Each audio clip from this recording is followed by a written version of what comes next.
بسم اللہ الرحمن الرحیم۔ السلام علیکم ورحمۃ اللہ وبرکاتہ۔ امید کرتا ہوں کہ تمام دوست احباب خیر و عافیت کے ساتھ ہوں گے۔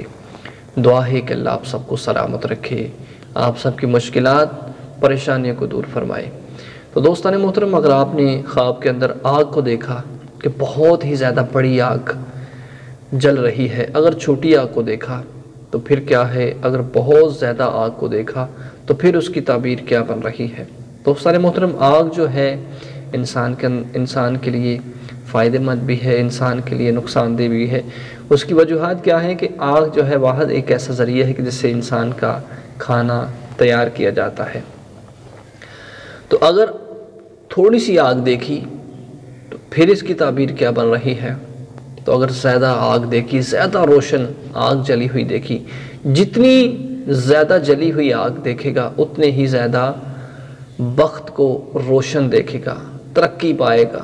یہی اس کی تعبیریں بن رہی ہیں۔ تھوڑی آگ دیکھی تو کم تھوڑی ترقی ہوگی، زیادہ جلی ہوئی آگ دیکھی تو زیادہ ترقی پائے گا۔ تو دوستان محترم، یہ اچھی خواب ہے تو ضرور ہر کسی سے شیئر نہ کیا کریں، اور اسی کے ساتھ شیئر کریں کہ جو تعبیر بتا سکتا ہوں۔